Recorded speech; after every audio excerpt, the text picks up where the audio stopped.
On vient du monde entier pour visiter la ville de Xi'an, dans l'ouest de la Chine.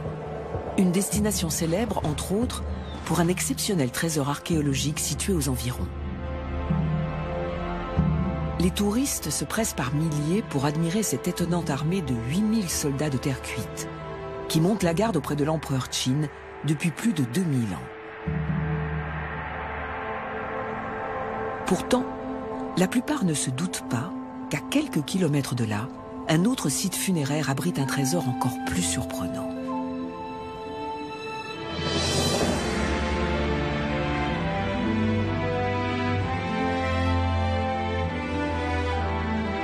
La découverte de ces statues de terre cuite a fait l'effet d'une bombe.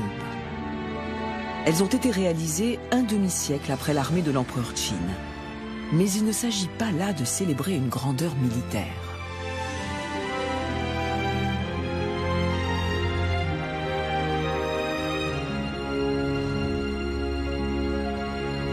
Qui sont ces personnages énigmatiques et souriants?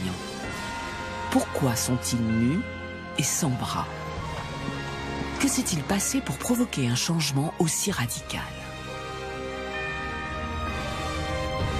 Pour répondre à ces questions, il faut se plonger dans une période agitée de l'histoire chinoise. Une période marquée par des bouleversements majeurs.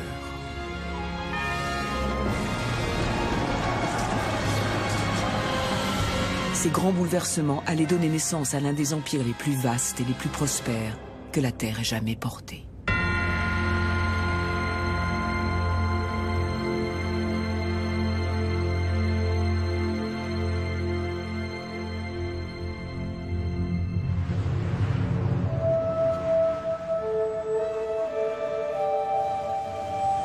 Acteur de premier plan du miracle économique, Xi'an fait partie des mégapoles émergentes de la Chine moderne.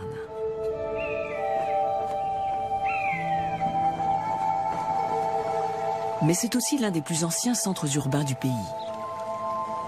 Lorsque la route de la soie a été ouverte au départ de la ville, vers les contrées situées à l'ouest, Xi'an, que l'on appelait à l'époque Chang'an, avait déjà 1000 ans d'existence.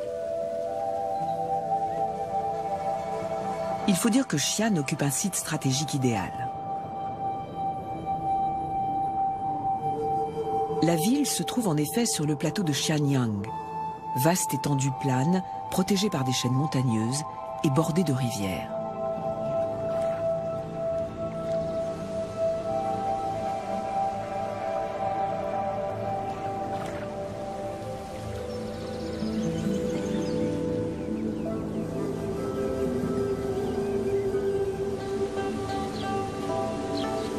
Les terres fertiles de la région ont été le théâtre de 3000 ans d'histoire chinoise.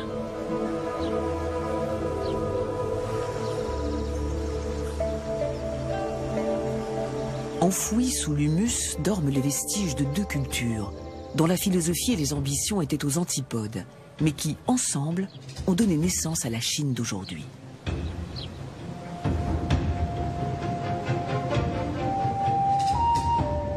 Ce plateau est bien plus qu'un territoire fertile et généreusement arrosé. Il renferme de véritables trésors. Au-delà du fleuve, s'étend une série de tumulus, de taille et de forme identiques, qui semblent monter la garde, en bon ordre, à travers la campagne.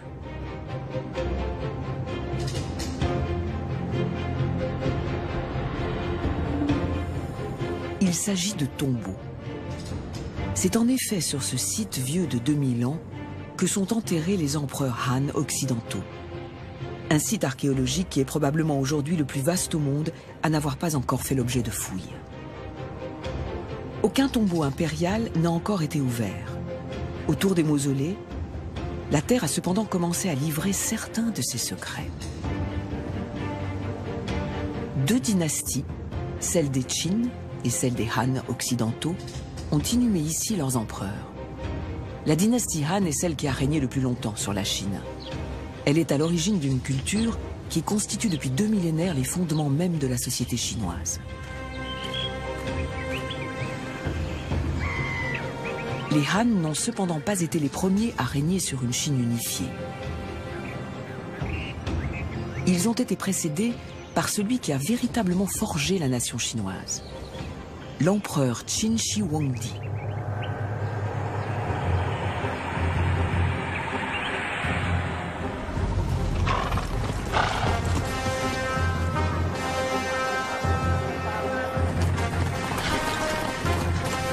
Shi Huangdi était un chef militaire sanguinaire et implacable. Dès 210 avant notre ère, ses généraux avaient réussi à réunir sous son autorité tous les royaumes chinois qui se faisaient auparavant la guerre, imposant un pouvoir central à des régions disparates et très éloignées les unes des autres.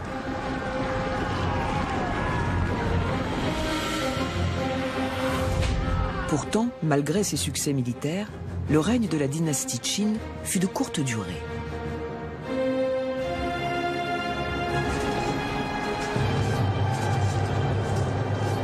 « 15 ans après sa naissance, le régime était déjà miné par les dissensions internes.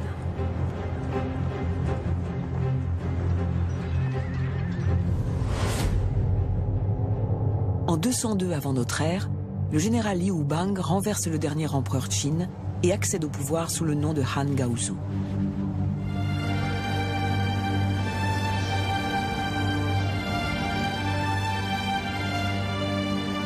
La dynastie des Han régnera pendant 4 siècles sur la Chine, constituant un empire comparable à celui des Romains, ses partenaires dans le commerce de la soie.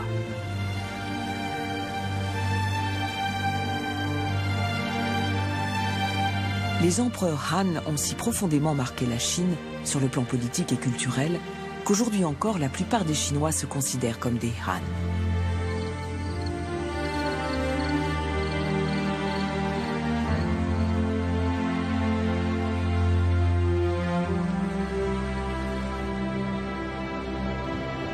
Le régime des Han changea radicalement la société.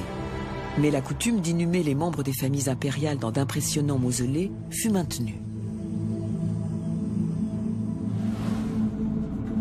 Il ne s'agissait pas de simples cryptes. Les tombeaux étaient aménagés au cœur de gigantesques tumulus, entourés de vastes complexes souterrains.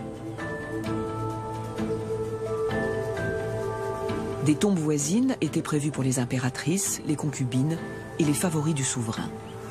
Plus loin, étaient aménagés des réseaux de fosses contenant d'innombrables objets funéraires. La construction d'un mausolée durait plusieurs dizaines d'années.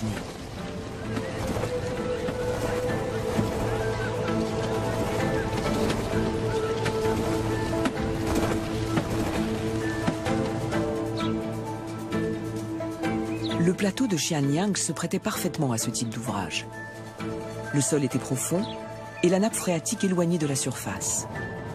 Le site était en outre proche du siège du gouvernement, Chang'an, la Xi'an actuelle, qui était à l'époque la plus grande ville du monde.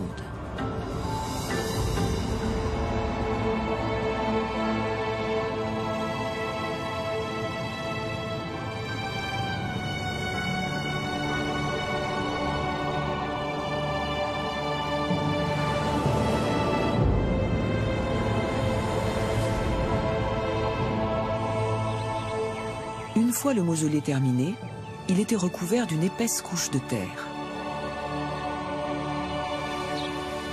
Ainsi protégés du monde extérieur, ces nécropoles ont été oubliées jusqu'à une extraordinaire découverte faite par hasard en 1974.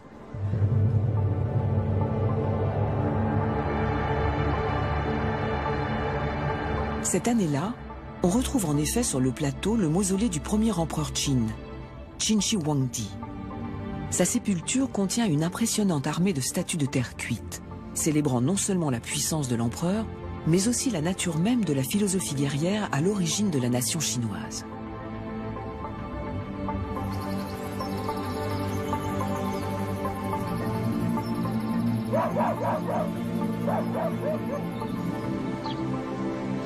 En 1990, les autorités décident de construire une nouvelle route et des fouilles archéologiques sont entreprises dans le secteur de Yanglin, à 40 km à l'ouest du site funéraire Qin.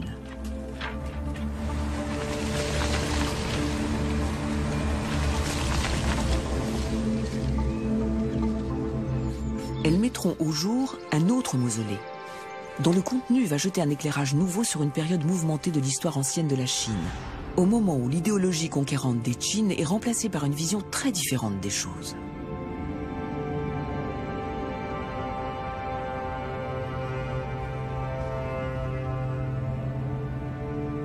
Les archéologues vont découvrir dans un premier temps plusieurs fosses funéraires, contenant des centaines d'animaux en terre cuite remarquablement réalisés. À l'époque, nul ne sait jusqu'où s'étend la nécropole souterraine aménagée autour du mausolée. Après les animaux, la terre va livrer des figurines d'aspect humain. Des personnages de toutes les catégories de la société. Des guerriers, des nobles, des fonctionnaires, des citoyens ordinaires.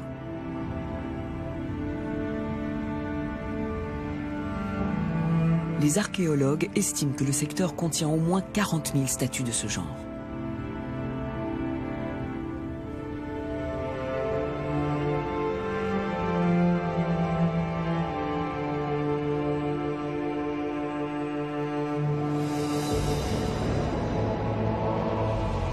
Les sondages et les examens au scanner indiquent qu'il existe tout un réseau de fosses qui s'étend à partir du tumulus central sur une vingtaine de kilomètres carrés.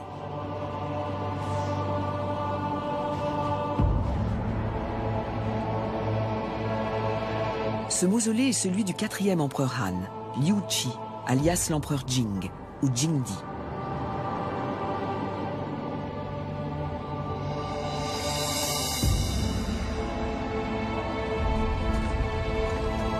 On sait d'après des documents historiques que la construction de la nécropole a commencé en 153 avant notre ère, c'est-à-dire 3 ans à peine après le début du règne de Jingdi. Les travaux ont continué après sa mort, 12 ans plus tard. Ils ont duré au total 28 ans.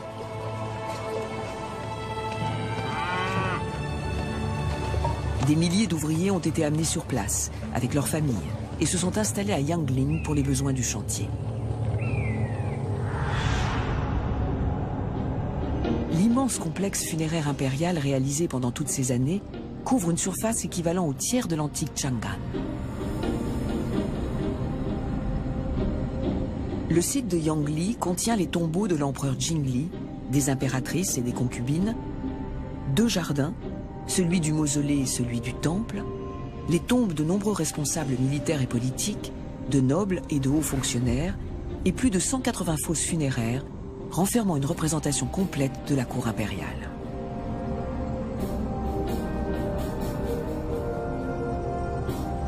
Il s'agit du mausolée Han le plus riche jamais découvert.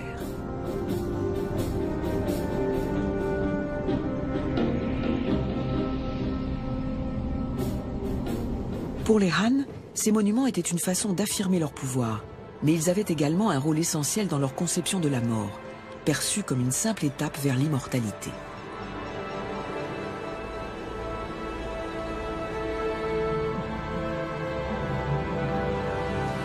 La vie dans l'au-delà était une préoccupation commune à l'ensemble de la société. Elle était envisagée dans la continuité de la vie sur Terre. Les morts étaient donc censés avoir les mêmes besoins que les vivants. La pensée confucianiste, que les souverains Han finiront par adopter, insiste sur l'importance de la piété filiale. Le respect et le souci permanent des parents constituent un devoir moral absolu, qui s'applique même après la mort. Les vivants doivent honorer les morts. Cette obligation était d'autant plus respectée chez les Han que les morts avaient la faculté d'intercéder en faveur des vivants auprès des dieux et des esprits. En revanche, s'ils s'estimaient négligés, ils pouvaient revenir hanter leurs descendants.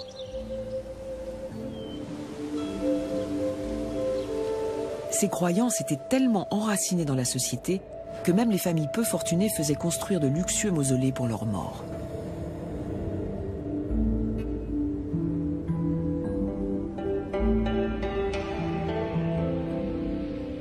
Les tombes devaient être les plus somptueuses possibles. Les plus fortunés se livraient à une véritable surenchère. Les tombeaux Han font partie des monuments funéraires les plus richement décorés du patrimoine chinois.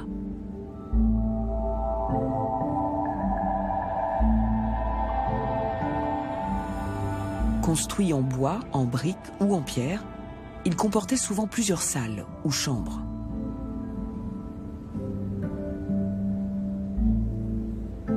Les murs et les portes étaient ornés de fresques ou de bas-reliefs représentant des scènes de l'au-delà.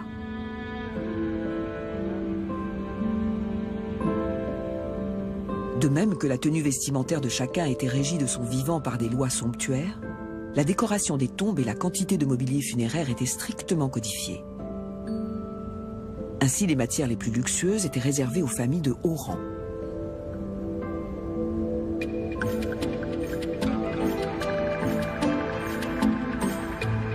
À des siècles de distance, ces tombeaux nous permettent d'entrevoir ce qu'était la vie à cette époque lointaine et de découvrir cette culture disparue.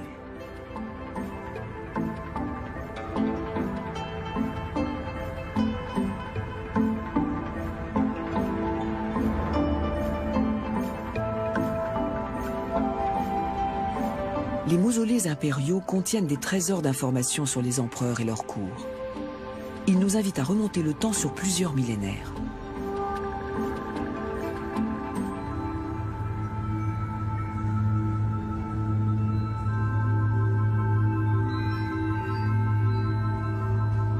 Aucune des tombes impériales n'a été ouverte à ce jour. Nous ne savons donc pas quels effets personnels elles contiennent.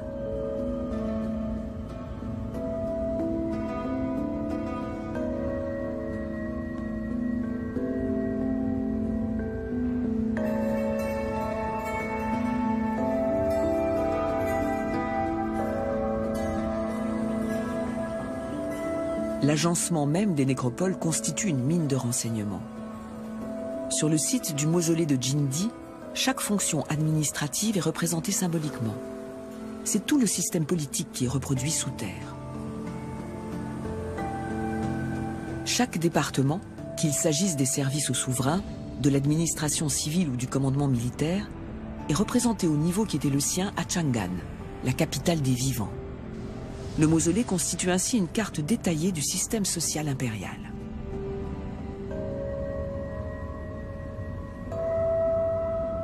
Les archéologues s'attendaient certes à des surprises, mais rien ne les préparait à ce qu'ils ont trouvé.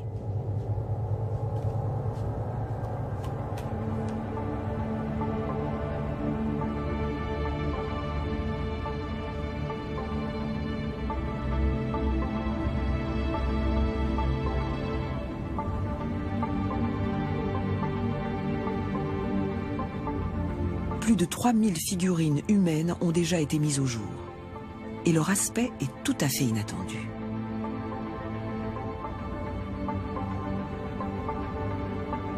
Elles ont beau avoir été réalisées 60 ans à peine après les soldats de terre cuite de l'empereur Qin et se trouver à moins de 40 km, elles ne leur ressemblent guère.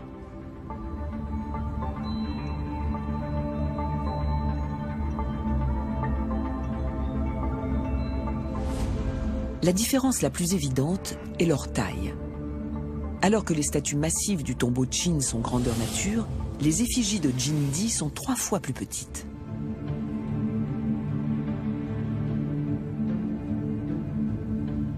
Et alors que les guerriers de l'empereur Qin arborent des tenues militaires et des armures peintes sur le torse, les compagnons de l'empereur Jindi sont nus et dépourvus de bras.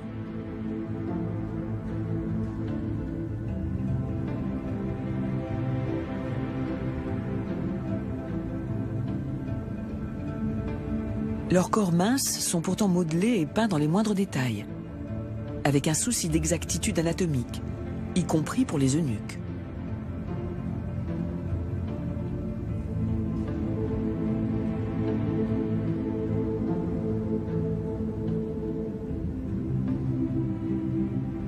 Contrastant avec les visages stylisés, taillés à la serpe des guerriers Qin, les personnages Han ont des traits plus doux, plus arrondis. Beaucoup affichent un sourire et un air bienveillant.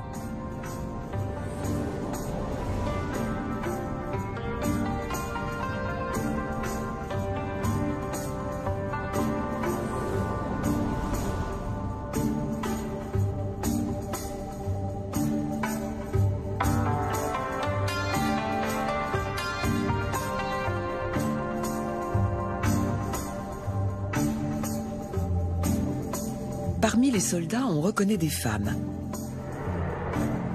Même si l'on sait que les généraux Han n'étaient pas tous favorables à la mixité dans l'armée. Certains n'ont pas hésité à imputer aux femmes soldats la responsabilité de certaines défaites.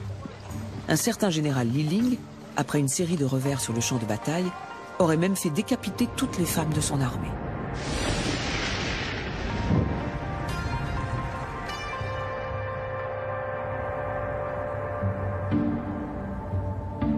Les fouilles de Yangling montrent cependant que les femmes combattaient fréquemment dans les rangs des armées Han. Certaines faisaient même partie des troupes d'élite.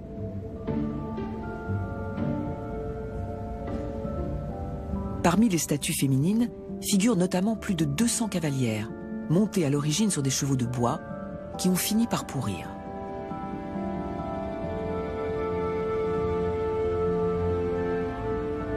Les soldats sont accompagnés par des gardes, des courtisans, des musiciens, des servantes et des eunuques.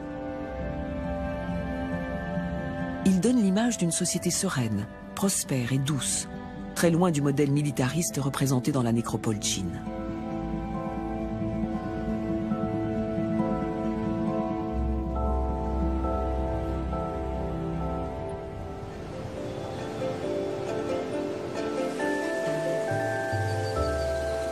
Au cours des 60 ans qui séparent les deux mausolées, le style agressif et sans concession de l'empereur Qin a cédé la place à une vision de la société plus permissive et optimiste. Les différences sont importantes.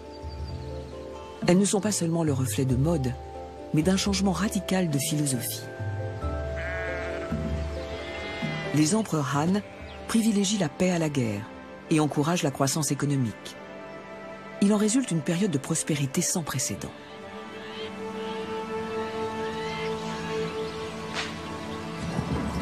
Les échanges entre les régions se développent et la Chine s'unifie désormais par le commerce plutôt que par la guerre. Partout, on défriche, on met en place des systèmes d'irrigation, on modernise l'agriculture.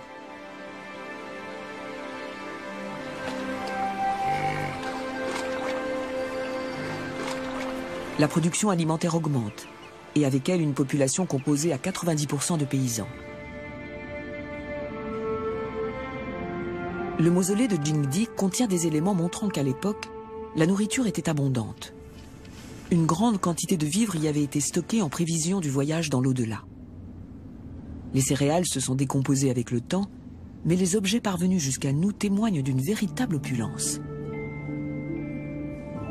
Les très nombreuses statuettes d'animaux domestiques semblent indiquer que les Chinois de l'époque ne manquaient de rien.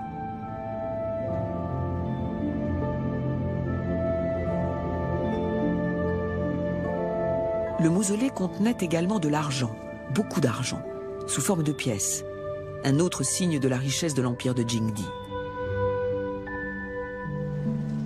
Pourquoi, dans ce cas, les statues qui entourent Jingdi sont-elles nettement plus petites que les guerriers grandeur nature de l'armée de Qin Shi Huangdi? Certains y voient le signe d'un changement de philosophie qui serait intervenu pendant le règne de l'empereur Jing. Il avait la réputation de gérer avec parcimonie les ressources à sa disposition. Or, fabriquer ces statues coûtait cher, aussi bien en main-d'œuvre qu'en matières premières. Il fallait trouver et extraire de l'argile de qualité, puis la préparer pour obtenir la consistance désirée. Les statuettes de Jingdi étaient moulées en 4 morceaux, ce qui était plus simple et plus rapide que de les modeler entièrement une à une.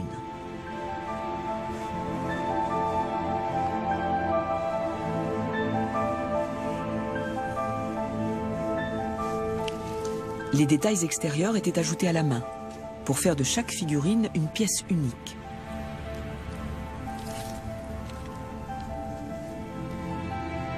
Après cuisson, elles étaient peintes couleur chair, polies, puis assemblées.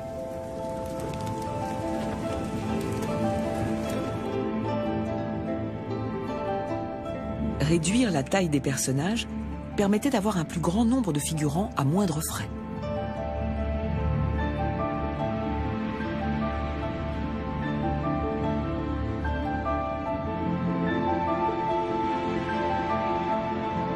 Ces figurines n'étaient manifestement pas destinées à simuler un défilé militaire, comme celle du mausolée de l'empereur Qin. Mais elles n'étaient pas nues et sans bras, comme nous les voyons aujourd'hui.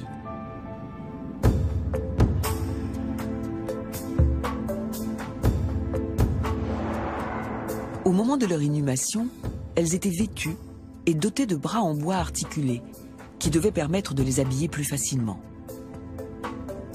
Seuls des fragments de tissu et de bois ont été découverts. Ces vestiges attestent cependant que les statues portaient des habits de soie et de drap fin, vraisemblablement à la mode de l'époque, qui affectionnait les mélanges de couleurs. Tous ces personnages alignés devaient présenter un spectacle saisissant. Ces figurines ont un style bien particulier, caractéristique de la culture des Han occidentaux.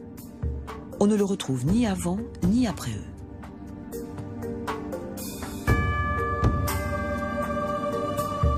Outre les statuettes nues, le mausolée de Jingdi contient des personnages en terre cuite d'apparence plus classique, portant des vêtements sculptés ou peints dans la masse. Il y a des soldats, mais également des courtisans, des notables, des dignitaires politiques ou administratifs.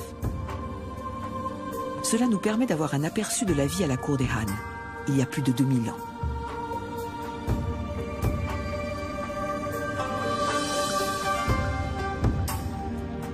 On trouve aussi de nombreuses figures féminines finement détaillées, maquillées et arborant de larges robes chamarrées. Ce sont les femmes du harem.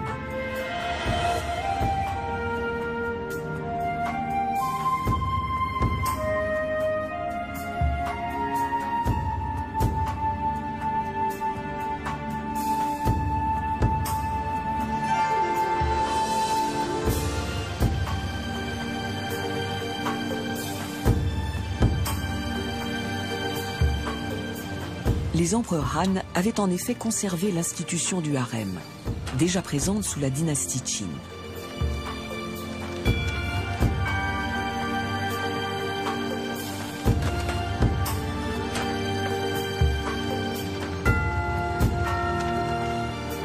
Outre sa femme, l'impératrice, l'empereur avait plusieurs favorites. Traitées avec déférence par leur entourage, celles-ci avaient un train de vie extravagant et un statut privilégié. Elles avaient chacune leur place dans l'ordre des préférences de l'empereur, selon un protocole très strict. Celles qui enfreignaient les règles ou perdaient les faveurs de l'empereur étaient éloignées de la cour. Elles vivaient alors à part, dans ce que l'on appelait le palais froid.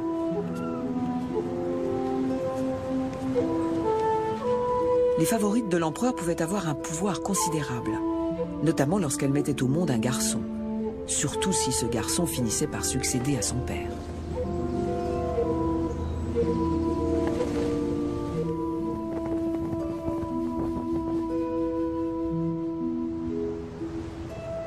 La tradition de la piété filiale était telle qu'un homme avait un devoir d'obéissance et de respect à l'égard de sa mère et de ses grands-mères.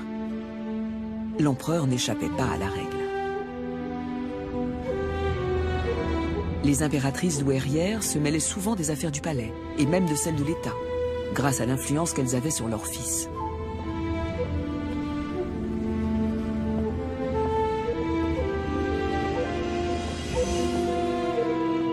Ainsi, lorsqu'il avait une décision importante à prendre, Jingdi consultait toujours sa mère, dont les appartements étaient reliés aux siens par une passerelle.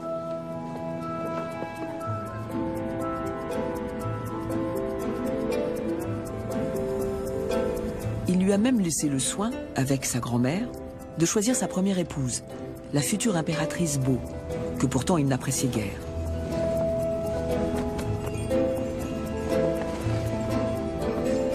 Il lui a fallu masquer l'antipathie qu'elle lui inspirait et attendre le décès de sa grand-mère pour pouvoir enfin la bannir de la cour.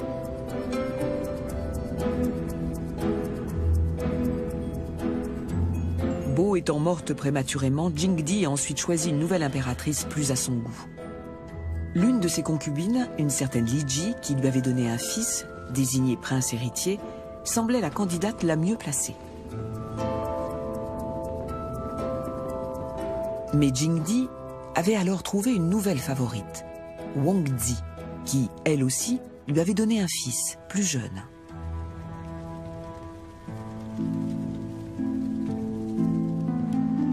Li Ji était donc désormais en deuxième position dans le cœur de l'empereur. Mais elle pouvait encore prétendre au titre d'impératrice, puisque son fils était officiellement le prince héritier. Victime d'un complot qu'aurait apprécié Machiavel, Li Ji fut habilement écarté. Jingdi saisit la première occasion pour l'envoyer en résidence surveillée au palais froid. Puis, il rétrograda son premier fils dans l'ordre de la succession pour le remplacer par le fils de Huangdi.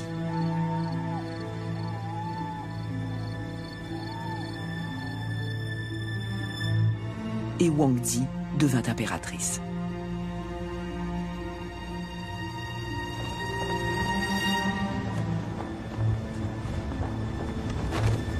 Elle parvint à garder les faveurs de l'empereur jusqu'à la mort de celui-ci et devint un personnage influent à la cour. Son fils succéda à Jingdi pour devenir l'empereur Wu, un souverain admiré et vénéré par son peuple.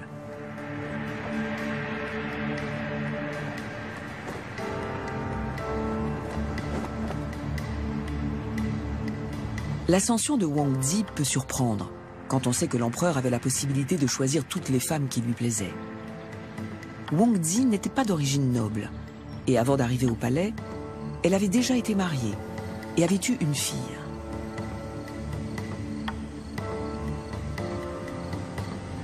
Son cas n'était cependant pas isolé. La beauté, l'intelligence et le talent étaient des qualités plus recherchées pour accéder au harem que la haute extraction ou la virginité. Les candidates ne manquaient pas. Il faut dire que les femmes n'avaient que peu de perspectives d'ascension sociale. Les filles étudiaient la musique et la danse dès leur plus jeune âge, dans l'espoir d'entrer un jour au harem.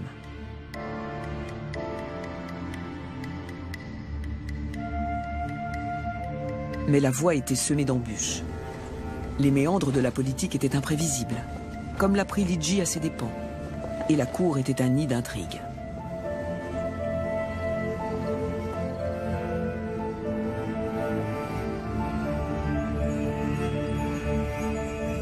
Mais même les perdantes avaient droit à des compensations. Les favorites en disgrâce au palais froid conservaient leur statut et leurs avantages matériels. Et elles revenaient à la cour après leur mort pour être inhumées dans le mausolée de l'empereur.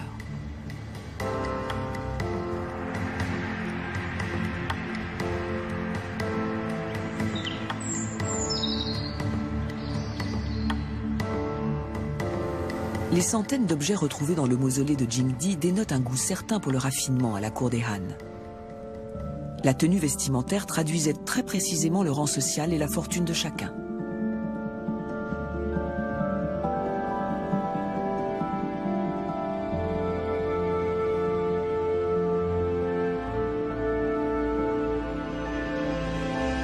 Les fragments de soie et les figurines peintes parvenues jusqu'à nous permettent de savoir comment les gens étaient habillés à la cour des Han, il y a 2000 ans.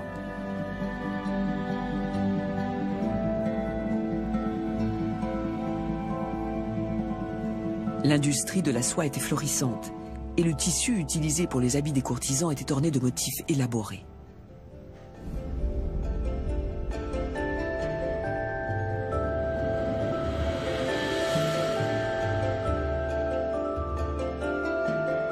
On peut même reconstituer les rituels quotidiens des femmes de l'époque à partir des objets retrouvés dans leurs appartements funéraires.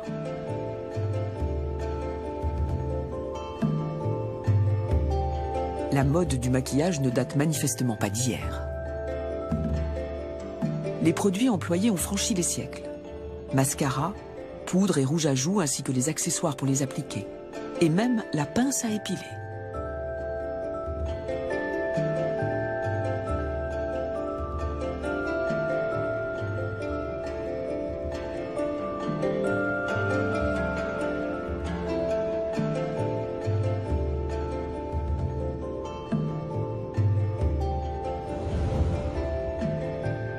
Les boîtes et les flacons de cosmétiques sont richement ouvragés.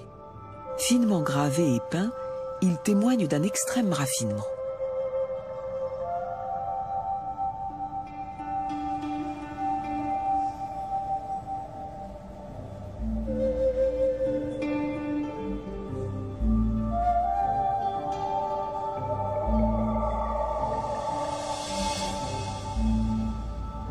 Hommes et femmes portaient les cheveux longs, coiffés de différentes manières et maintenus à l'aide de peignes et d'épingles de bambou et d'écailles de tortue.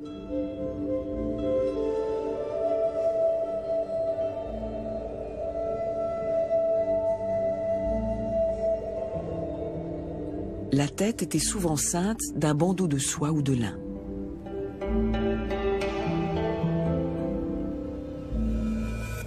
Les Han préféraient généralement le chignon ou la queue de cheval à la natte. La place du chignon sur la tête était une question de mode.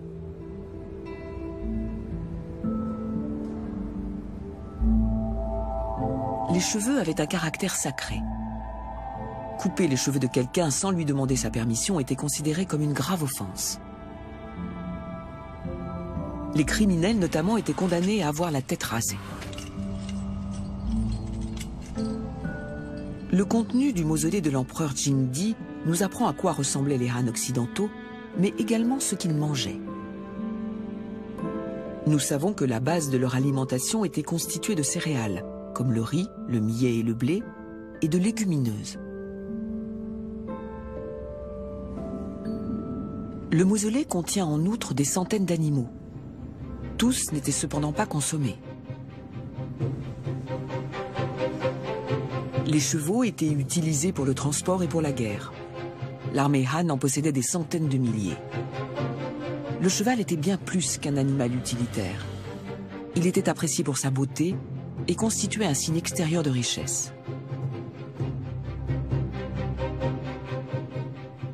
Il était donc interdit de manger de la viande de cheval.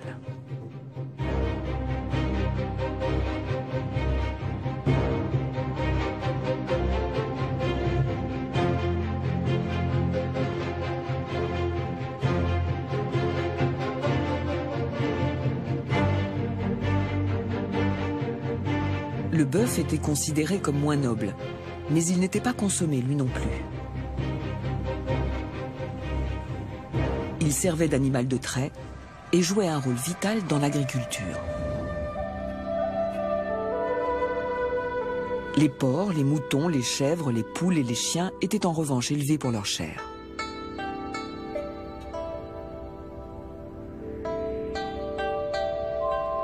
Les réserves de nourriture du mausolée regorgeaient d'animaux de boucherie.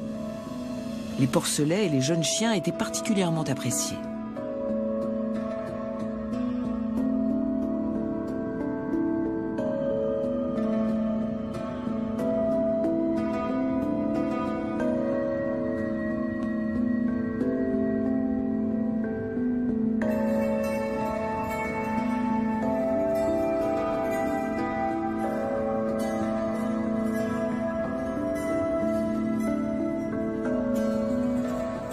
On a également retrouvé des fourneaux, de la vaisselle, des pots, des récipients et des ustensiles de cuisine, qui donnent une idée de la façon dont les aliments étaient préparés, servis et conservés.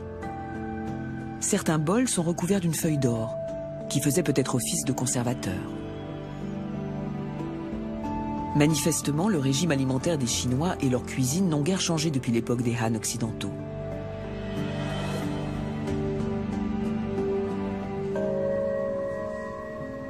Les contemporains de Jingdi buvaient régulièrement de l'alcool. Ils consommaient des boissons dont le degré alcoolique se situait à mi-chemin entre la bière et le vin. Celles-ci étaient servies lors des grandes occasions, mais aussi au quotidien pendant les moments de détente. Elles se buvaient tièdes, le flacon maintenu à température dans un grand bol d'eau chaude.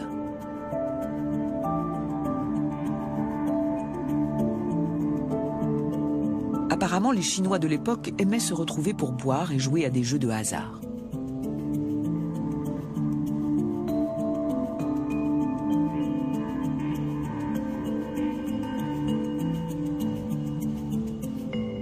Ils étaient passionnés par les dés et n'hésitaient pas à parier gros.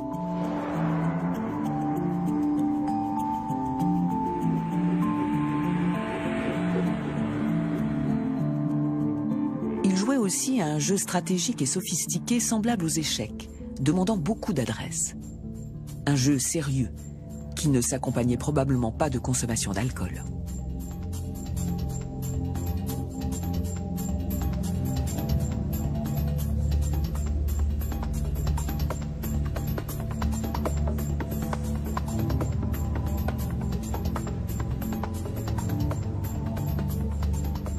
Certains jeux très en vogue sous les Han occidentaux sont tombés en désuétude.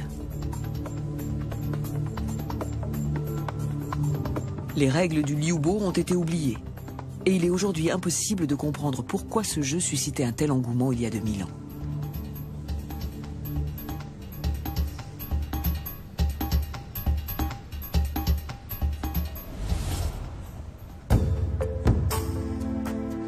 Les éléments dont on dispose font apparaître en filigrane une cour raffinée et sereine, où les loisirs occupent une place de choix.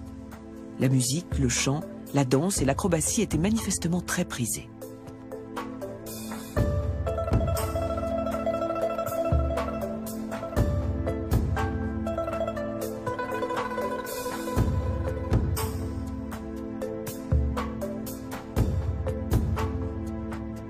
Le contenu du mausolée de l'empereur Jingdi témoigne d'une culture riche et pluraliste, considérée par les historiens comme typique de la dynastie Han.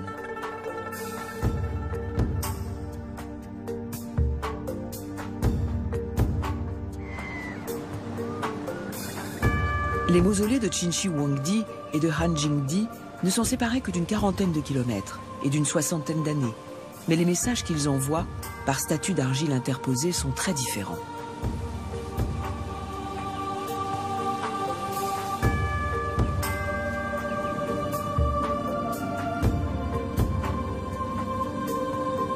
Tandis que l'armée de l'empereur Qin donne l'image d'une puissance militaire invincible, l'empereur Jingdi réduit la taille de ses soldats et les pare de vrais habits. Sa priorité est manifestement ailleurs.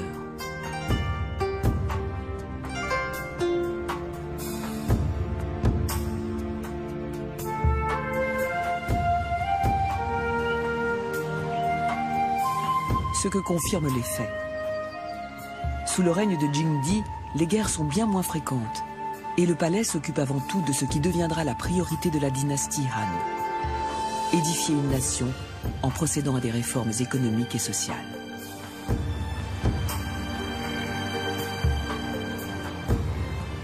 C'est notamment sous la dynastie Han qu'est institué un système de concours d'accès à la fonction publique, grâce auquel, pour la première fois, l'administration s'ouvre à des jeunes qui n'appartiennent pas forcément à la noblesse.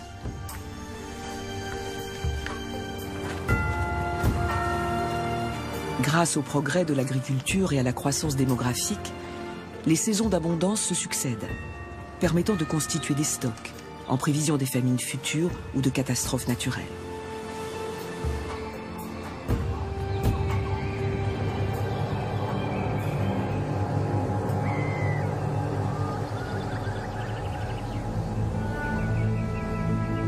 On ne peut pas pour autant parler d'une période de paix totale. Les Chinois avaient en effet pour voisins les Han, un peuple de cavaliers nomades vivant à l'ouest de leur territoire, et qui avait déjà lancé plusieurs attaques le long de la frontière.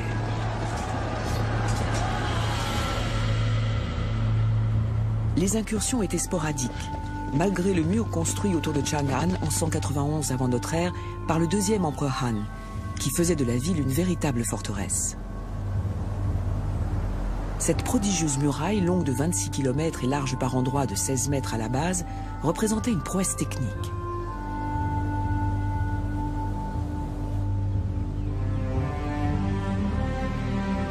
La construction de cet ouvrage ambitieux mobilisa des dizaines de milliers de travailleurs extérieurs, qui vinrent grossir la population locale.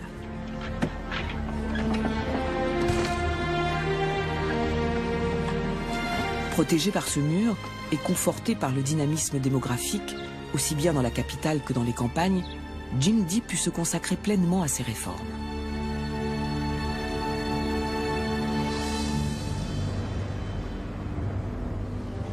L'empereur Jingdi était de toute évidence quelqu'un de pragmatique.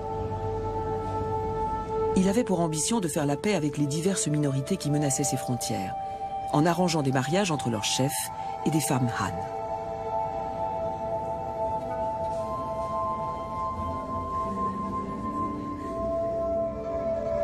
Il voulait améliorer le bien-être et la prospérité de la population de son empire. Il décida donc de baisser les impôts, de réformer la justice et de mettre un terme à la corruption qui minait l'administration. Et il parvint à ses fins. À sa mort, la Chine était devenue un pays plus riche, plus uni et plus peuplé qu'au début de son règne. Il légua à son fils, l'empereur Wu, un empire solide et stable. Et c'est sur cette base que ce dernier lancera la plus formidable expansion territoriale qu'ait jamais connue la Chine.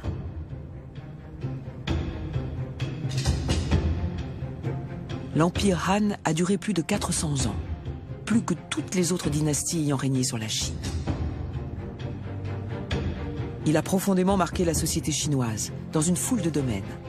La langue, la philosophie, la littérature, les relations sociopolitiques, la technologie, les arts, l'artisanat et même la mode. Autant d'apports majeurs visibles aujourd'hui encore dans la culture chinoise actuelle.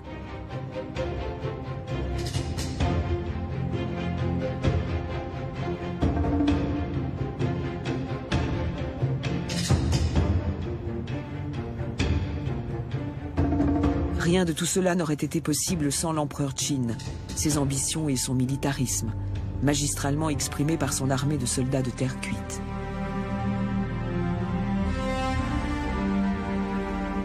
Mais ce sont les Han qui, sur les fondations posées par la dynastie Qin, ont donné naissance à une culture et à une civilisation qui a traversé les siècles, et dont les meilleurs ambassadeurs sont peut-être aujourd'hui encore ces bienveillantes figurines d'argile chargées d'accompagner l'empereur Jingdi dans son tombeau.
Aucune des tombes impériales n'a été ouverte à ce jour.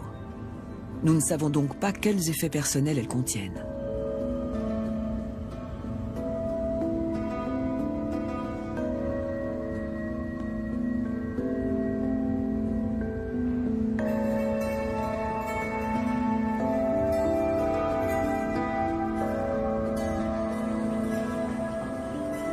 L'agencement même des nécropoles constitue une mine de renseignements. Sur le site du mausolée de Jingdi, chaque fonction administrative est représentée symboliquement. C'est tout le système politique qui est reproduit sous terre. Chaque département, qu'il s'agisse des services au souverain, de l'administration civile ou du commandement militaire, est représenté au niveau qui était le sien à Chang'an, la capitale des vivants. Le mausolée constitue ainsi une carte détaillée du système social impérial.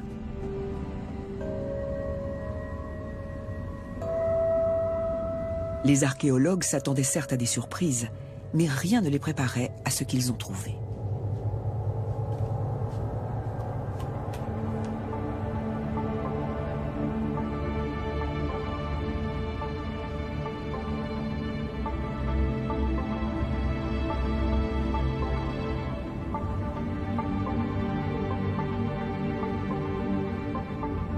Plus de 3000 figurines humaines ont déjà été mises au jour.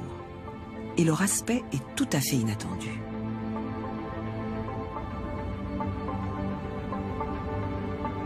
Elles ont beau avoir été réalisées 60 ans à peine après les soldats de terre cuite de l'empereur Qin et se trouver à moins de 40 km, elles ne leur ressemblent guère.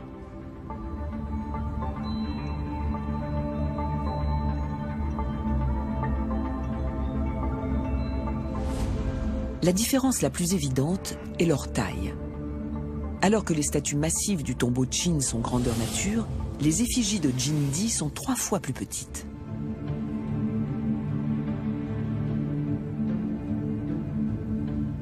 Et alors que les guerriers de l'empereur Qin arborent des tenues militaires et des armures peintes sur le torse, les compagnons de l'empereur Jingdi sont nus et dépourvus de bras.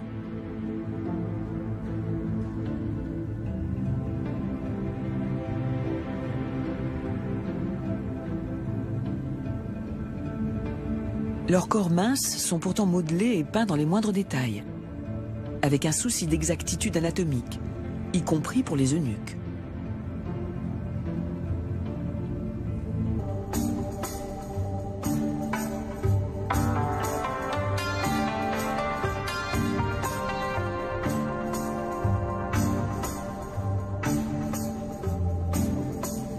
Parmi les soldats, on reconnaît des femmes. Même si l'on sait que les généraux Han n'étaient pas tous favorables à la mixité dans l'armée. Certains n'ont pas hésité à imputer aux femmes soldats la responsabilité de certaines défaites. Un certain général Li Ling, après une série de revers sur le champ de bataille, aurait même fait décapiter toutes les femmes de son armée.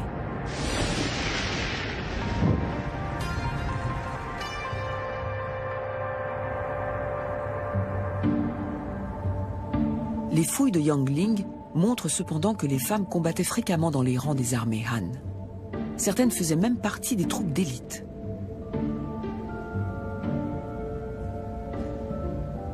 Parmi les statues féminines figurent notamment plus de 200 cavalières, montées à l'origine sur des chevaux de bois, qui ont fini par pourrir.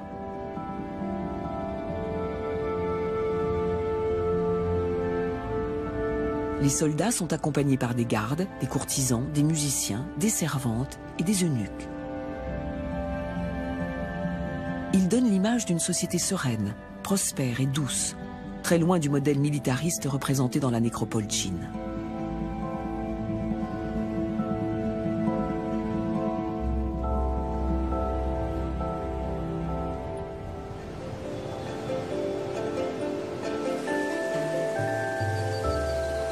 Au cours des 60 ans qui séparent les deux mausolées, le style agressif et sans concession de l'empereur Qin a cédé la place à une vision de la société plus permissive et optimiste. Les différences sont importantes. Elles ne sont pas seulement le reflet de mode, mais d'un changement radical de philosophie. Les empereurs Han privilégient la paix à la guerre et encouragent la croissance économique. Il en résulte une période de prospérité sans précédent.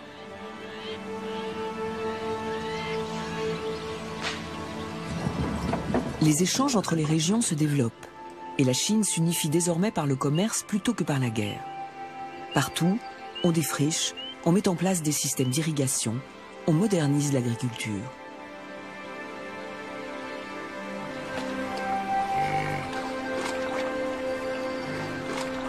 La production alimentaire augmente, et avec elle une population composée à 90% de paysans.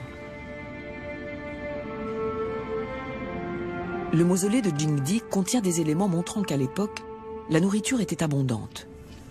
Une grande quantité de vivres y avait été stockée en prévision du voyage dans l'au-delà. Les céréales se sont décomposées auprès de l'empereur Qin depuis plus de 2000 ans.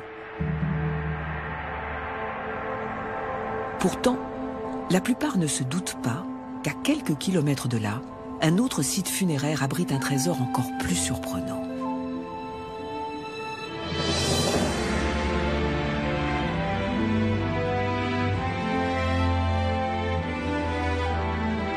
La découverte de ces statues de terre cuite a fait l'effet d'une bombe. Elles ont été réalisées un demi-siècle après l'armée de l'empereur Qin. Mais il ne s'agit pas là de célébrer une grandeur militaire.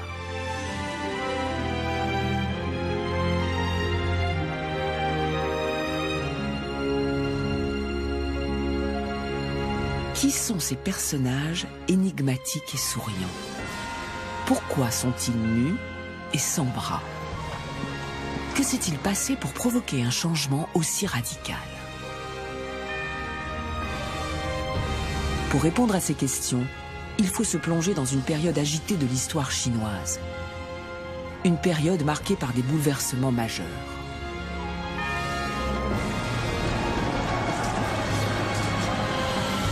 Ces grands bouleversements allaient donner naissance à l'un des empires les plus vastes et les plus prospères que la Terre ait jamais portés.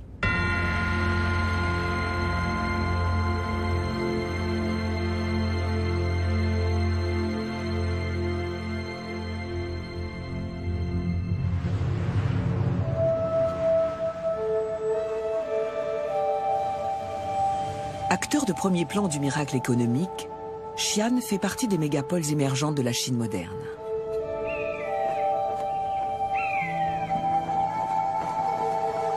Mais c'est aussi l'un des plus anciens centres urbains du pays. Lorsque la route de la soie a été ouverte au départ de la ville, vers les contrées situées à l'ouest, Xi'an, que l'on appelait à l'époque Chang'an, avait déjà 1000 ans d'existence. Il faut dire que Xi'an occupe un site stratégique idéal. La ville se trouve en effet sur le plateau de Xianyang, vaste étendue plane, protégée par des chaînes montagneuses et bordée de rivières.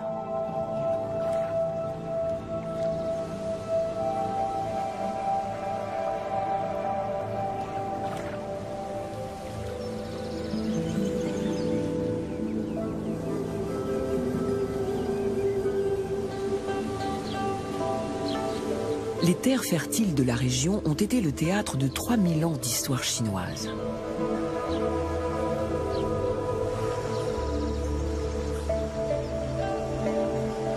Enfouis sous l'humus dorment les vestiges flacons maintenus à température dans un grand bol d'eau chaude.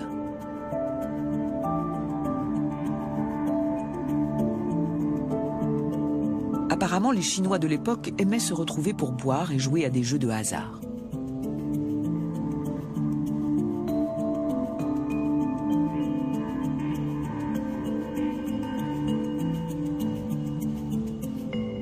Ils étaient passionnés par les dés et n'hésitaient pas à parier gros.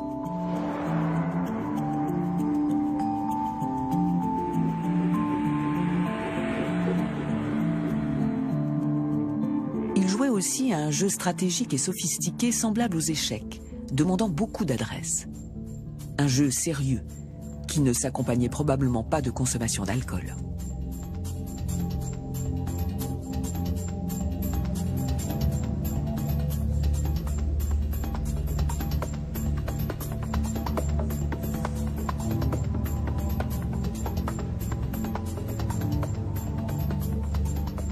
Certains jeux très en vogue sous les Han occidentaux sont tombés en désuétude.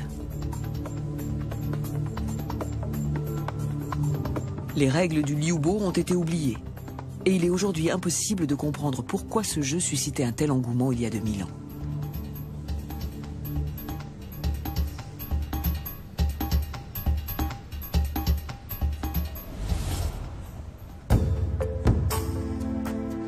Les éléments dont on dispose font apparaître en filigrane une cour raffinée et sereine, où les loisirs occupent une place de choix.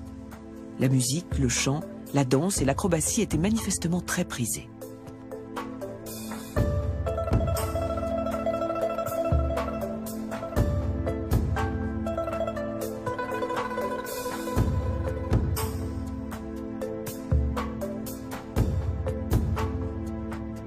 Le contenu du mausolée de l'empereur Jingdi témoigne d'une culture riche et pluraliste, considérée par les historiens comme typique de la dynastie Han.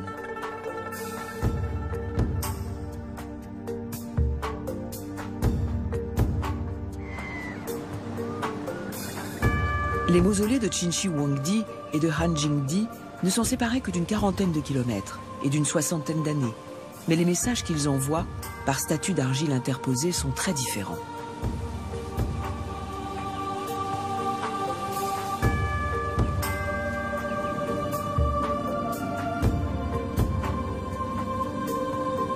Tandis que l'armée de l'empereur Qin donne l'image d'une puissance militaire invincible, l'empereur Jingdi réduit la taille de ses soldats et les pare de vrais habits. Sa priorité est manifestement ailleurs.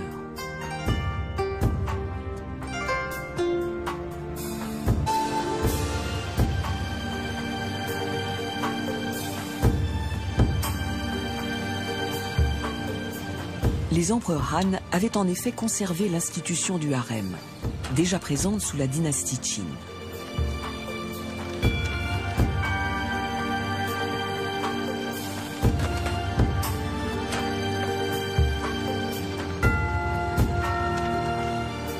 Outre sa femme, l'impératrice, l'empereur avait plusieurs favorites. Traitées avec déférence par leur entourage, celles-ci avaient un train de vie extravagant et un statut privilégié. Elles avaient chacune leur place dans l'ordre des préférences de l'empereur, selon un protocole très strict. Celles qui enfreignaient les règles ou perdaient les faveurs de l'empereur étaient éloignées de la cour. Elles vivaient alors à part, dans ce que l'on appelait le palais froid.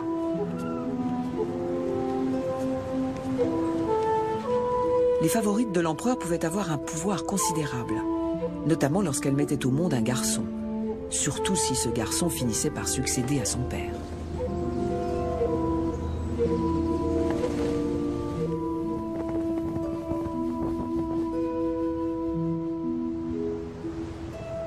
La tradition de la piété filiale était telle qu'un homme avait un devoir d'obéissance et de respect à l'égard de sa mère et de ses grands-mères.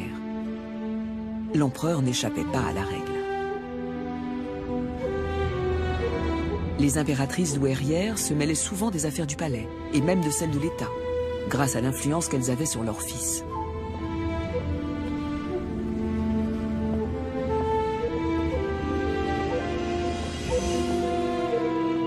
Ainsi, lorsqu'il avait une décision importante à prendre, Jingdi consultait toujours sa mère, dont les appartements étaient reliés aux siens par une passerelle.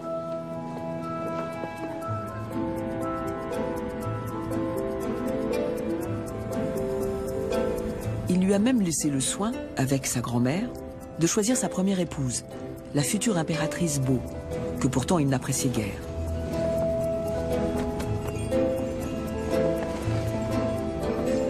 Il lui a fallu masquer l'antipathie qu'elle lui inspirait et attendre le décès de sa grand-mère pour pouvoir enfin la bannir de la cour.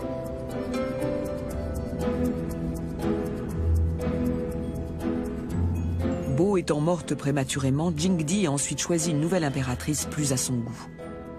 L'une de ses concubines, une certaine Li Ji, qui lui avait donné un fils, désigné prince héritier, semblait la candidate la mieux placée. Mais Jingdi avait alors trouvé une nouvelle favorite, Wang Zi, qui, elle aussi, lui a... La pensée confucianiste, que les souverains Han finiront par adopter, insiste sur l'importance de la piété filiale. Le respect et le souci permanent des parents constituent un devoir moral absolu, qui s'applique même après la mort. Les vivants doivent honorer les morts. Cette obligation était d'autant plus respectée chez les Han que les morts avaient la faculté d'intercéder en faveur des vivants auprès des dieux et des esprits. En revanche, s'ils s'estimaient négligés, ils pouvaient revenir hanter leurs descendants.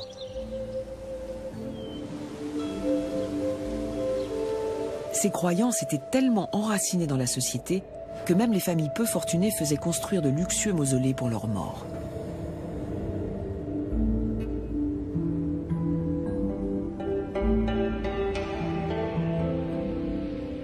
Les tombes devaient être les plus somptueuses possibles. Les plus fortunés se livraient à une véritable surenchère. Les tombeaux Han font partie des monuments funéraires les plus richement décorés du patrimoine chinois.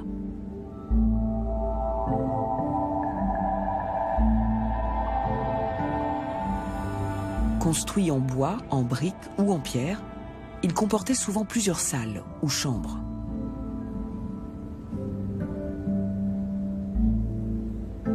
Les murs et les portes étaient ornés de fresques ou de bas-reliefs représentant des scènes de l'au-delà.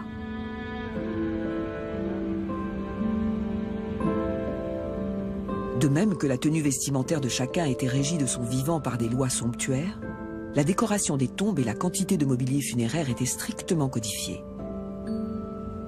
Ainsi, les matières les plus luxueuses étaient réservées aux familles de haut rang.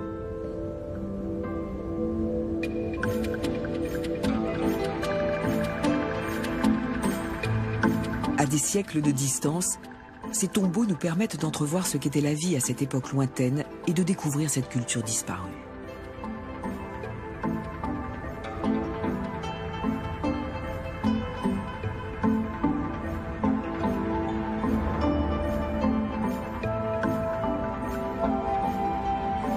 Les mausolées impériaux contiennent des trésors d'informations sur les empereurs et leurs cours.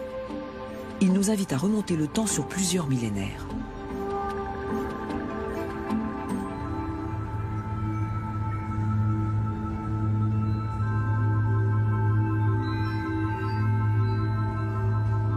Aucune des tombes impériales n'a été ouverte à ce jour.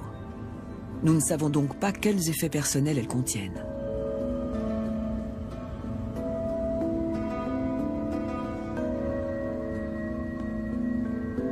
La plus évidente est leur taille. Alors que les statues massives du tombeau Qin sont grandeur nature, les effigies de Jingdi sont 3 fois plus petites.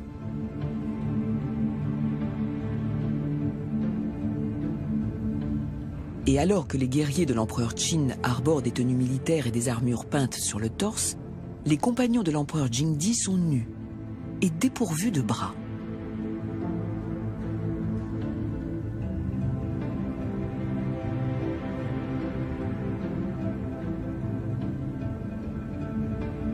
Leurs corps minces sont pourtant modelés et peints dans les moindres détails, avec un souci d'exactitude anatomique, y compris pour les eunuques.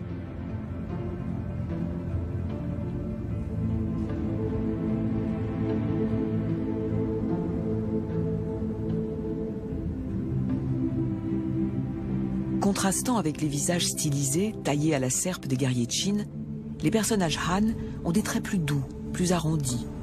Beaucoup affichent un sourire et un air bienveillant.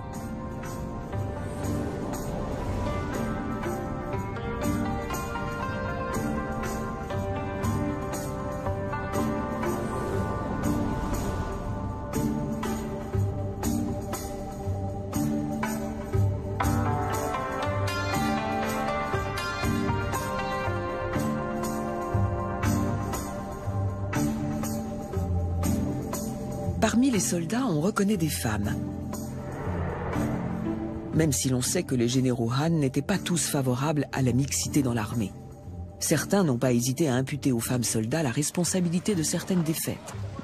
Un certain général Li Ling, après une série de revers sur le champ de bataille, aurait même fait décapiter toutes les femmes de son armée.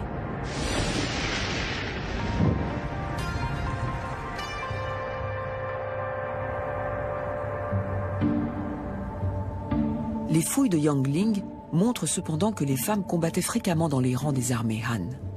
Certaines faisaient même partie des troupes d'élite.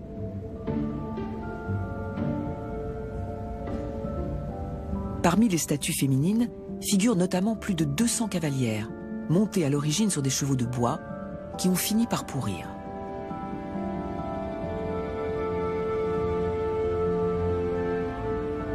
Les soldats sont accompagnés par des gardes, des courtisans, des musiciens, des servantes et des eunuques. Ils donnent l'image d'une société sereine, prospère et douce, très loin du modèle militariste représenté dans la nécropole Qin.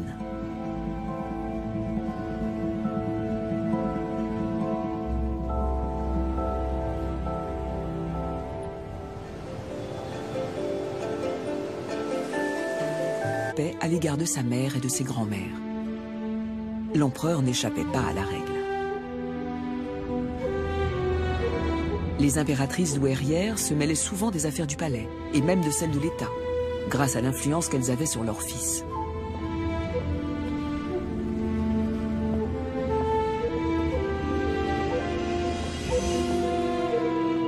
Ainsi, lorsqu'il avait une décision importante à prendre, Jingdi consultait toujours sa mère, dont les appartements étaient reliés aux siens par une passerelle.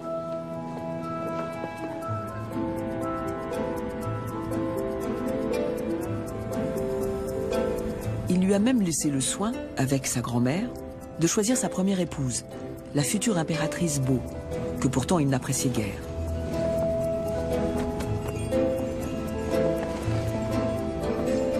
Il lui a fallu masquer l'antipathie qu'elle lui inspirait, et attendre le décès de sa grand-mère pour pouvoir enfin la bannir de la cour.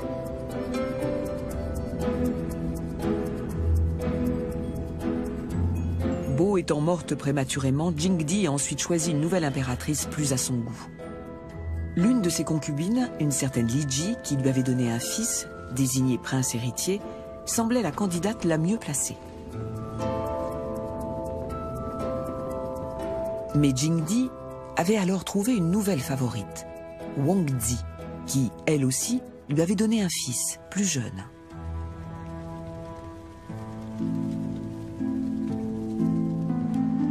Li Ji était donc désormais en deuxième position dans le cœur de l'empereur.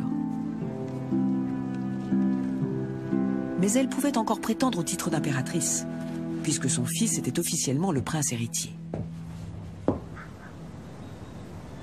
Victime d'un complot qu'aurait apprécié Machiavel, Li Ji fut habilement écarté.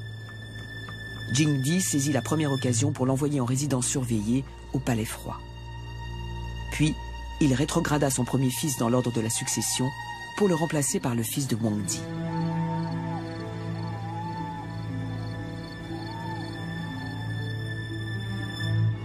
et Huangdi devint impératrice.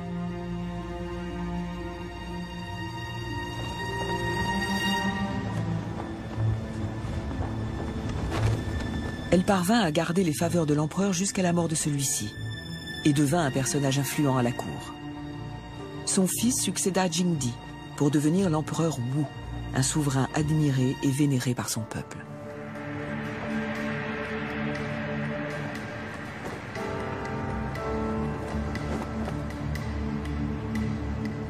L'ascension de Huangdi peut surprendre quand on sait que l'empereur avait la possibilité de choisir toutes les femmes qui lui plaisaient.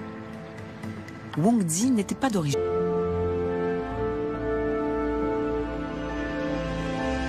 Les fragments de soie et les figurines peintes parvenues jusqu'à nous permettent de savoir comment les gens étaient habillés à la cour des Han, il y a 2000 ans.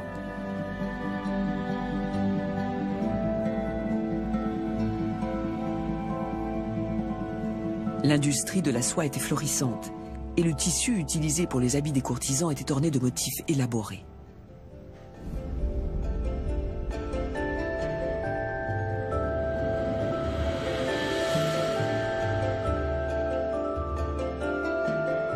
On peut même reconstituer les rituels quotidiens des femmes de l'époque à partir des objets retrouvés dans leurs appartements funéraires.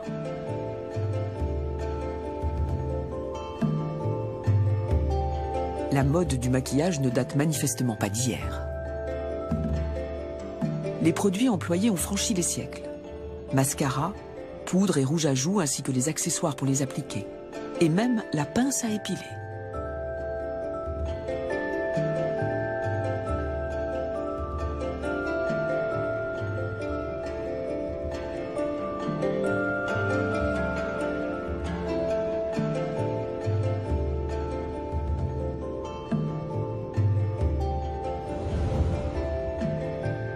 Les boîtes et les flacons de cosmétiques sont richement ouvragés.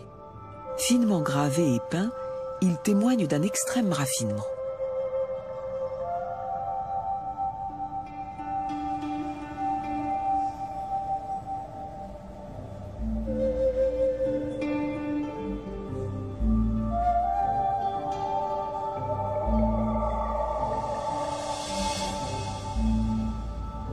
Hommes et femmes portaient les cheveux longs, coiffés de différentes manières et maintenus à l'aide de peignes et d'épingles de bambou et d'écailles de tortue.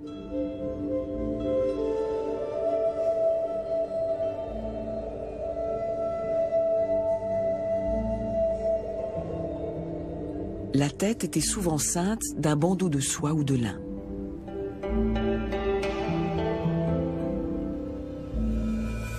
Les Han préféraient généralement le chignon ou la queue de cheval à la natte. La place du chignon sur la tête était une question de mode.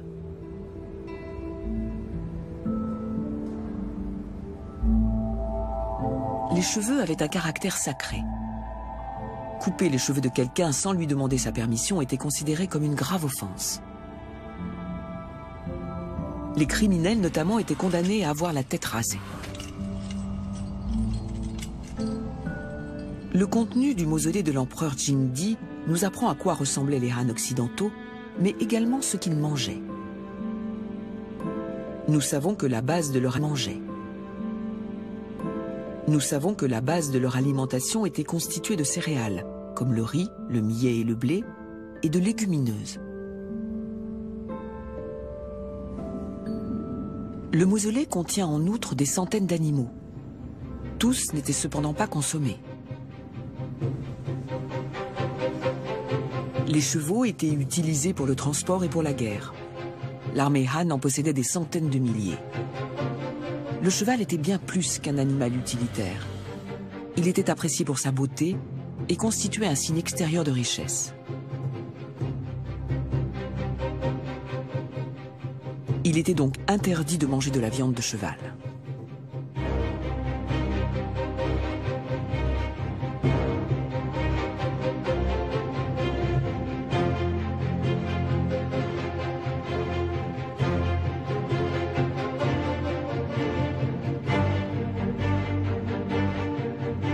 Le bœuf était considéré comme moins noble, mais il n'était pas consommé lui non plus. Il servait d'animal de trait et jouait un rôle vital dans l'agriculture. Les porcs, les moutons, les chèvres, les poules et les chiens étaient en revanche élevés pour leur chair.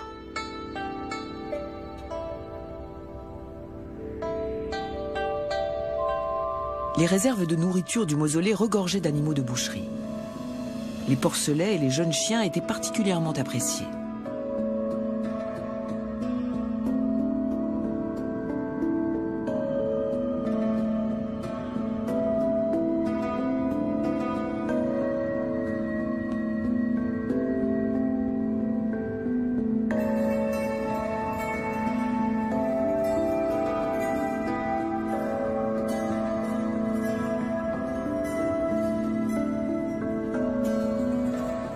On a également retrouvé des fourneaux, de la vaisselle, des pots, des récipients et des ustensiles de cuisine, qui donnent une idée de la façon dont les aliments étaient préparés, servis et conservés. Certains bols sont recouverts d'une feuille d'or, qui faisait peut-être office de conservateur. Manifestement, le régime alimentaire des Chinois et leur cuisine n'ont guère changé depuis l'époque des Han occidentaux.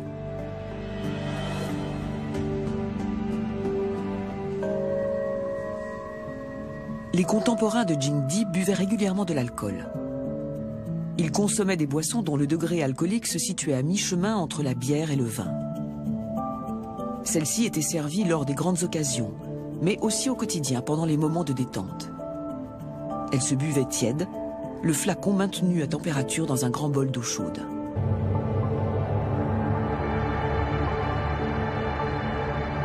Cette année-là, on retrouve en effet sur le plateau le mausolée du premier empereur Qin, Qin Shi Huangdi. Sa sépulture contient une impressionnante armée de statues de terre cuite, célébrant non seulement la puissance de l'empereur, mais aussi la nature même de la philosophie guerrière à l'origine de la nation chinoise.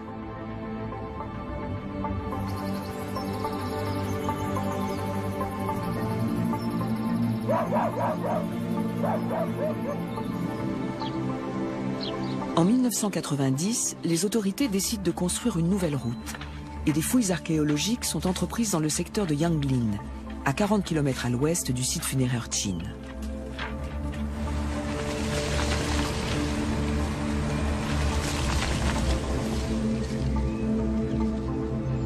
Elles mettront au jour un autre mausolée, dont le contenu va jeter un éclairage nouveau sur une période mouvementée de l'histoire ancienne de la Chine, au moment où l'idéologie conquérante des Qin est remplacée par une vision très différente des choses.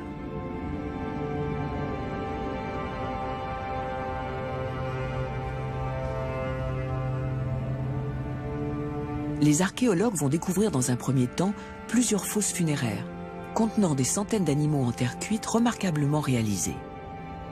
À l'époque, nul ne sait jusqu'où s'étend la nécropole souterraine aménagée autour du mausolée. Après les animaux, la terre va livrer des figurines d'aspect humain. Des personnages de toutes les catégories de la société. Des guerriers, des nobles, des fonctionnaires, des citoyens ordinaires.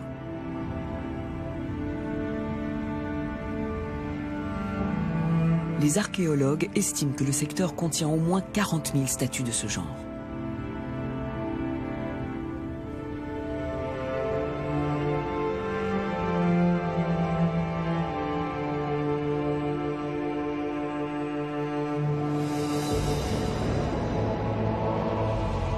Les sondages et les examens au scanner indiquent qu'il existe tout un réseau de fosses qui s'étend à partir du tumulus central sur une vingtaine de kilomètres carrés.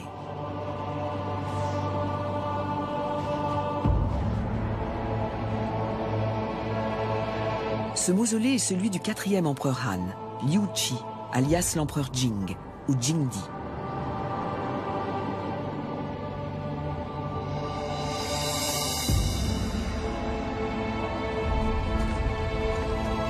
On sait, d'après des documents historiques, que la construction de la nécropole a commencé en 153 avant notre ère, c'est-à-dire 3 ans à peine après le début du règne de Jingdi.